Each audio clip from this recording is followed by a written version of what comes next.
और इस वक्त की बड़ी खबर आपको बता दें, एनसीपी नेता बाबा सिद्दीकी मर्डर केस से जुड़ी ये बड़ी जानकारी सामने आ रही है। इस मामले में जिन 3 शूटर्स को आपको बता दें शक है, उनमें से 2 उत्तर प्रदेश और हरियाणा के बताए जा रहे हैं। ये जानकारी सामने आ रही है। 2 शूटर्स को पुलिस ने पकड़ लिया। उनके नाम है धर्मराज, कर्नैल नाम बताए जा रहे हैं। सूत्रों की माने तो इन दोनों शूटर्स को 15 दिन पहले ही 9mm की पिस्टल दी गई थी।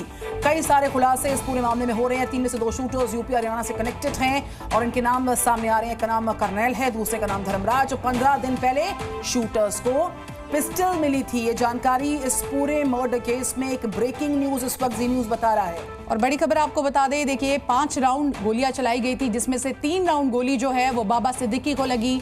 9:30 बजे के आसपास की ये घटना बताई जा रही है, जब वो अपने बेटे के दफ्तर जीशान के दफ्तर से निकले थे। कार्यकर्ताओं से मुलाकात करते हुए वो आगे बढ़ रहे थे। उसके बाद इन शूटर्स ने उन पर हमला किया और पास ही के लीलावती अस्पताल में उनको ले जाया गया, जहां पर इलाज के दौरान डॉक्टर्स ने उन्हें मृत घोषित कर दिया। बाबा सिद्दीकी का आज मुंबई के जुहू स्थित जो कूपर हॉस्पिटल है वहां पर पोस्टमार्टम होगा। इस बीच शूटर्स को लेकर जानकारी है, एक हरियाणा का है, एक यूपी का है। 15 दिन पहले इनको पिस्टल दी गई थी और लगातार खुलासे इस पूरे केस में हो रहे हैं। धर्मराज एक शूटर का नाम है, दूसरे का नाम कर्नैल है।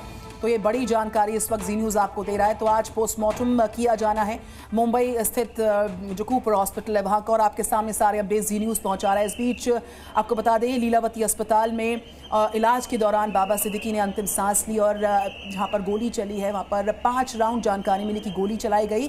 3 राउंड गोली बाबा सिद्दीकी को लगी, अस्पताल ले जाया गया। इलाज के दौरान बाबा सिद्दीकी ने दम तोड़ दिया। इस बीच 2 गिरफ्तारियां हुई हैं, 1 गिरफ्तारी होनी बाकी। और एक तरफ सियासी घमासान भी छिड़ा हुआ है। आपको बता दें, लगातार रिएक्शन सामने आ रहे हैं। बिल्कुल, और आपको बता दें कि बाबा सिद्दीकी की हत्या पर अब सियासी घमासान भी और तेज हो गया है।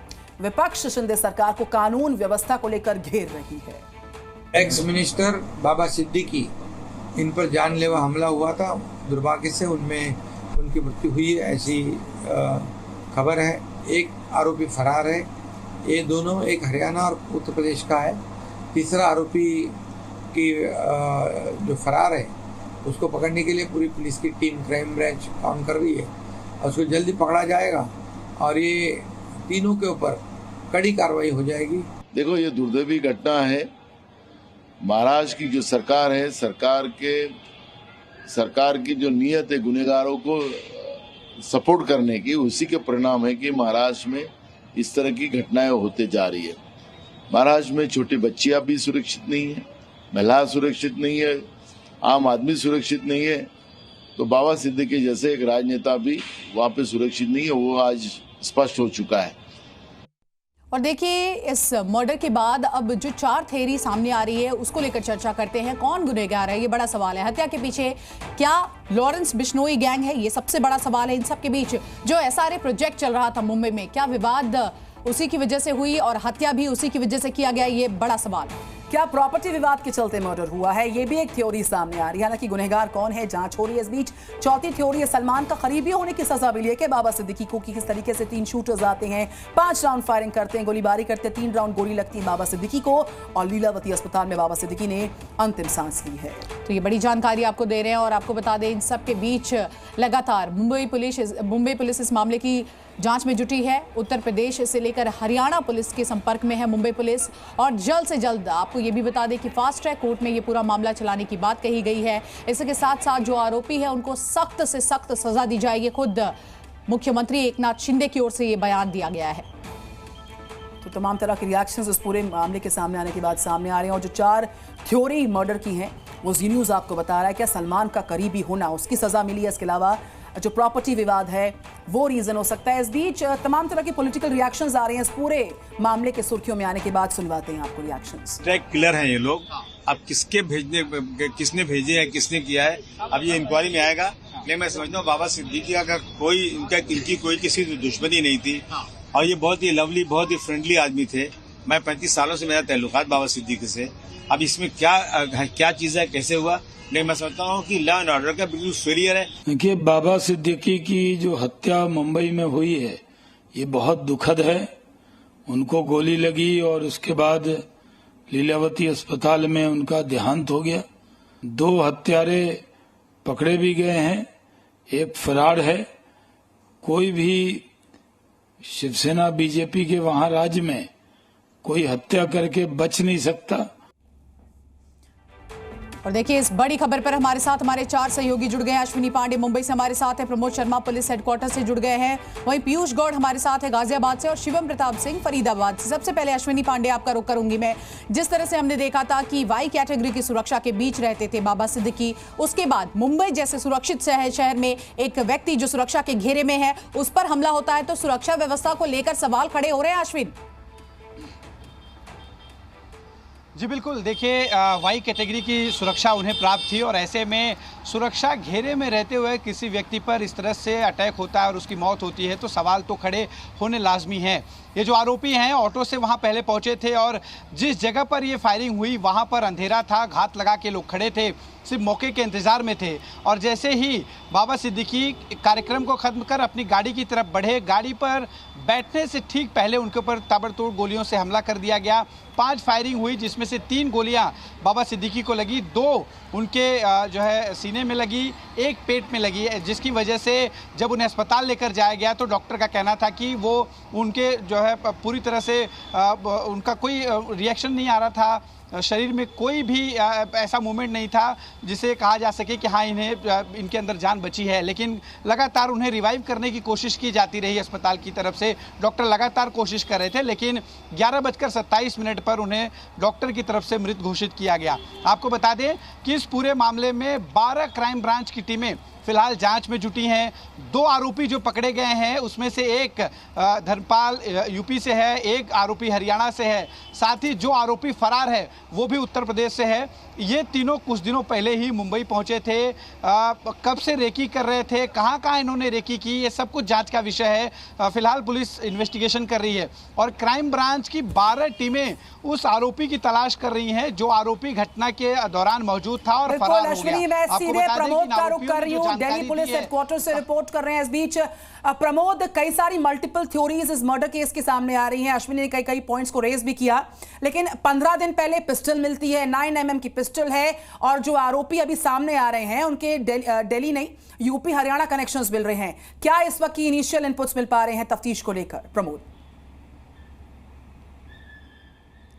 देखिए बिल्कुल, कहीं ना कहीं मुंबई पुलिस की इन्वेस्टिगेशन की लाइन भी जो लॉरेंस बिश्नोई और रोहित गोदारा गैंग की तरफ है, क्योंकि लॉरेंस बिश्नोई गुजरात की साबरमती जेल के अंदर बंद है और रोहित गोदारा विदेश में है और जिस तरीके से इस किलिंग को अंजाम दिया गया है बिल्कुल पैटर्न जो है वो लॉरेंस बिश्नोई गैंग की तरह ही है और इसीलिए दिल्ली पुलिस की काउंटर इंटेलिजेंस भी जो है वो एक्टिव हो गई है, क्योंकि काफ़ी ज़्यादा स्पेशलाइजेशन है पूरे जो लॉरेंस बिश्नोई और उससे जुड़े हुए गैंगों के ऊपर काफ़ी काम किया है। सिद्धू मूसेवाले के जो हत्याकांड हुआ था देखिए कई एंगल से जांच होगी। पीयूष गौड़ भी हमारे साथ गाजियाबाद से जुड़ गए हैं। पीयूष गौड़, बड़ा सवाल कि हरियाणा से लेकर उत्तर प्रदेश तक ये क्लेम किया जा रहा है कि बाकी के जो 2 शूटर्स हैं यहीं से हैं, तफ्तीश कहां तक पहुंची आपसे जानना चाहेंगे।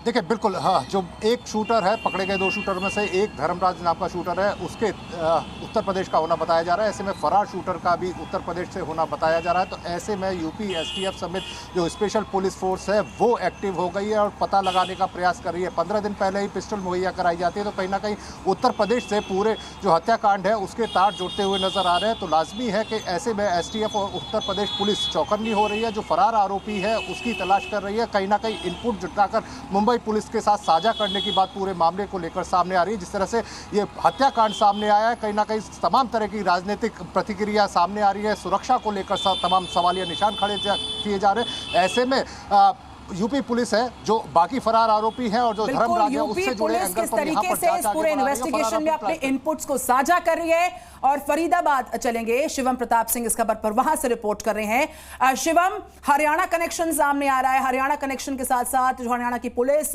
किस तरीके से क्राइम ब्रांच की टीम को रिपोर्ट कर रही है, अपने इनिशियल इनपुट्स जांच में सहयोग के तौर पर दे रही है, बताइए।